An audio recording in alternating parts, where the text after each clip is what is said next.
Good afternoon, sir. I am Roxanne Mera from you. I'm the last group. Group 10. Development of listening skills. Listening is more than simply hearing words. It is an active process of receiving, understanding, and responding to information. Listening skills are important because they help individuals learn, communicate effectively, and build healthy relationships. Strong listening skills also allow people to think critically, solve problems, and avoid misunderstanding. So, development of listening skills. Listening is not the same as just hearing words. Hearing words is receiving words. So kanang madungog nimo kung unsa ang gipang istorya nila sa imuhang barkada sa imuha. Madungog nimo kung unsay gi chika nila sa imuha ana. Listening is understanding, thinking about the message, and misunderstanding. So listening kay kuan kanang sabto nimo ang giistorya nila, sabto nimo og kanang klarohon jud nimo ba og tarong bitaw kung unsa ang giistorya nila sa imuha, ayha ka mo respond sa ilaha. So, types of listening. Active listening involves paying full attention to the speaker. This includes maintaining eye contact, focusing on the message, and avoiding distraction. So, for example, kanang ako diri sa tubangan, nag-report ko ninyo. So, kanang dapat kanang full ang inyong attention sa akuha nga.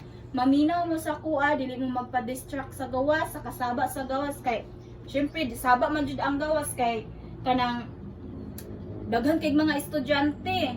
Samot na sa ato nga time kay ang uban ting gawas na nila ana. So saba jud siya. So dili mo magpa-distract nila sa dapat sa ako mo maminaw, mag-focus mo sa ako kung unsa ang ako ang gi-discuss diri sa atubangan. So empathetic listening with sensitivity to the speaker's emotions. It helps create trust and misunderstanding. Like kamong duha sa imuhang friend. Ang imuhang friend, grabe kay siya og problema. Samot na kanang kuan siya, kanang broken family. So, dagko kay siya gidala-dala nga problema. Then ikaw nga, barkada niya nga kanang, paminaw niya nga kanang masaligan. For example, ako to siya. Masaligan ako na siya sa, kung unsa akong gipang istorya sa iyaha ana, like for example kanang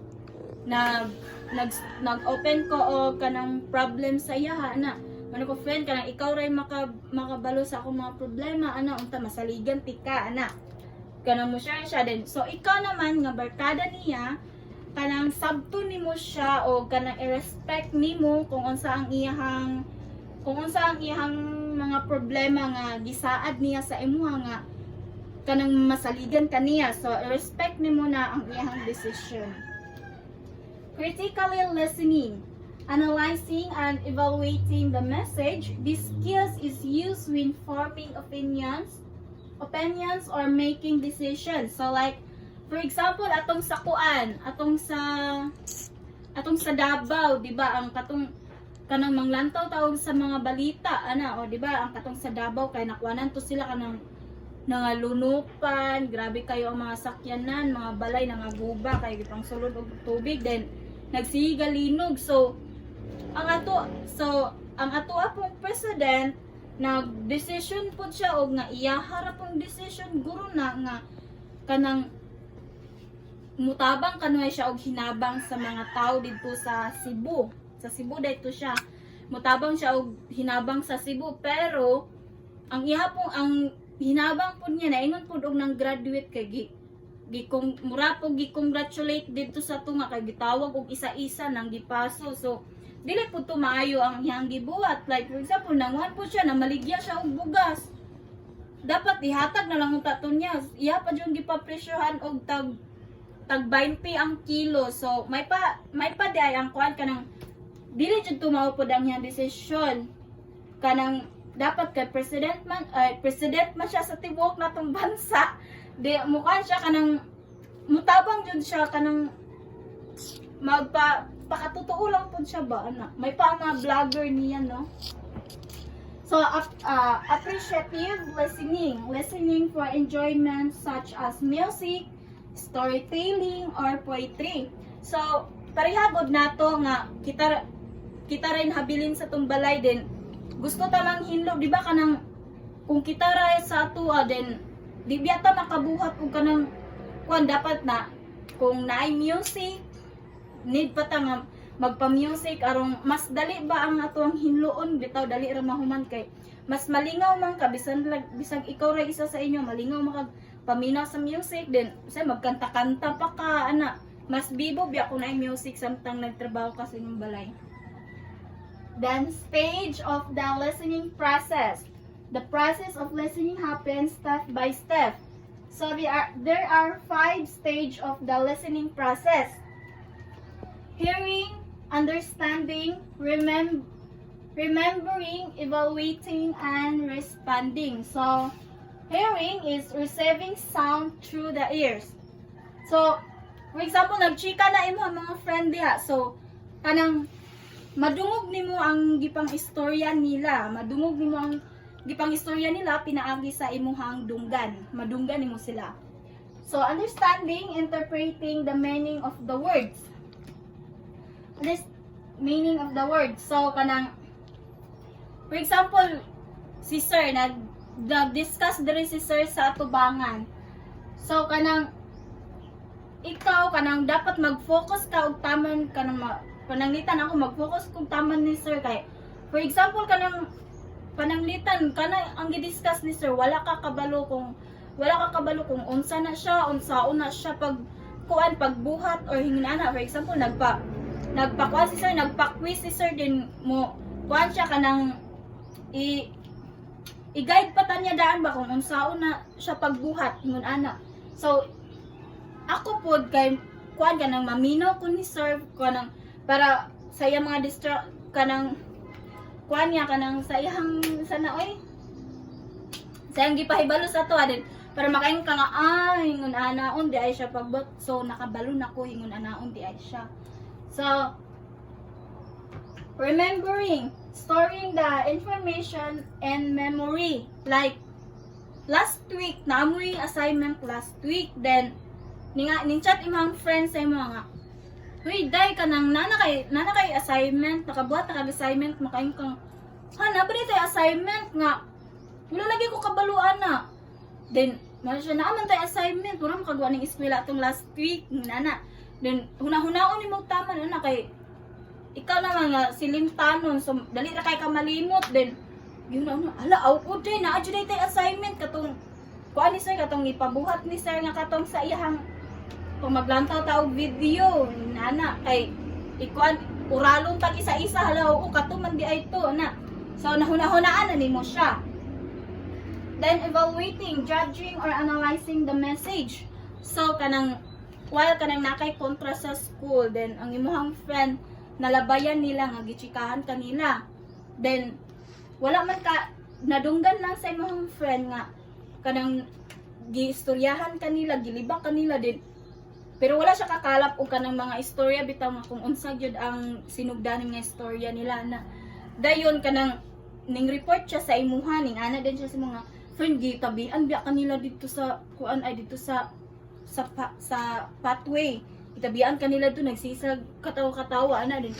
Sa ikaw naman nga curious kay ka kung unsay gipang tabi nila sa imuha, mingon ka nga friend kanang adtua daw dito friend kung unsay gi kuan nila kanang unsay gi tabi nila ana susiha jud kung unsay kuan din then ikaw nga kuan gihuna-huna nimo taman nga kanang unsay mali nako or unsay nabuhat nako nga dapat nila nga ichika, ichismis hingon ana. So responding, providing feedback through words or action. Like for example nagbaklay ka sa highway then ay nga bangga diha sakyanan. So, samtang ikaw, naadjud sa imong tungod nga nagbangga ng sakyanan diha, then, mura jud pug kag na shock ka ba din kuan ka nang naitaw nga ning duol nimo mga chismosa nang duol sa imo. Uy, naunsa dito pagkahitabuha ana. So ikaw naman nga kuan, syempre kay naabog ka sila atubangan din mara ka nga ay katumanggong motor kay bisag kusog kay ang dagan sa truck, bisan kusog kay dagan sa is ang motor ning kalit lang pud siya og paliko di na kuan ganoon sila na sanay na disgrasya jud noon sila ay nana ba. Barriers to effective listening.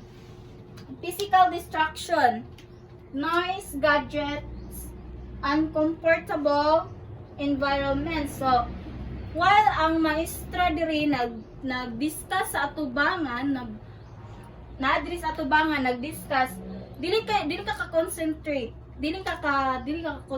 dili ka makatarong og paminaw, daghan kay mga distraction sa palibot. Like kanang sabak kay sa gawas kay daghan kay estudyante.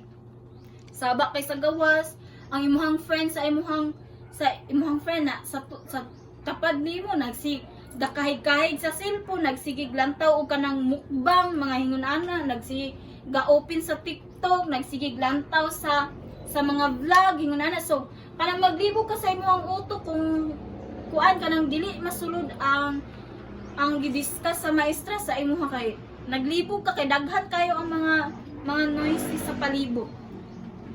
Mental distraction, stress, daydreaming, lack of interest. So, samtang nga kuan kanang for example, nagyaw-yaw ang maestra diri sa tunga. Nag-report. So, for example, atong classmate nag-report diri sa tunga. Dayon, dili tam kanang sa kadaghan sa imong gipanghuna-huna ba, dili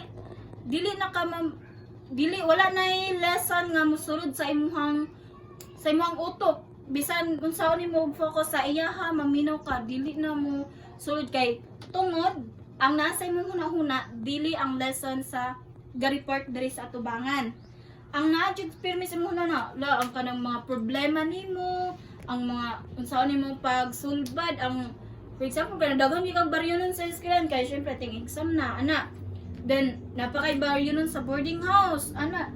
Sa imuha pang pagkaon, wala na kay mga pagkaon na. So naglibog ka sa kadaghan nimo og kuan sa imong problema, stress na kay ka. Wala na sa imong pangutok nga maminaw pa ka sa nag-discuss diri sa atubangan kay daghan na mga distraction sa imong utok.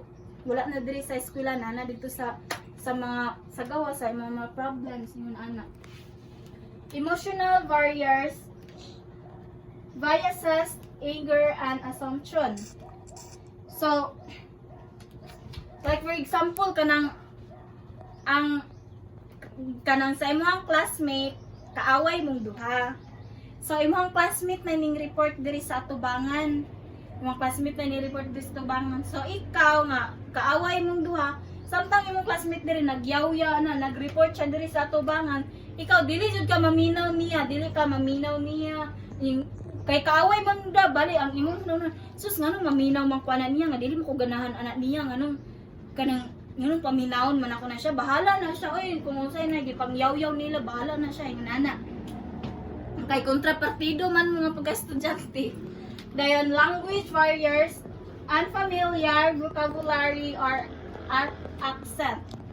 So, for example, nangadto mo og Manila kauban sa imong family, nag-vacation mo. Then magsuroy-suroy biya mo ana ha, magkuan mo kanang asa mo dapit mangadto ana, for example magbaklay-baklay mo or nag-beach mo didto, nangadto mo Palawan ana. Then di ba kanang moadto ka og kanang mga sa Palawan bisan kinsa ra nga mga tao ang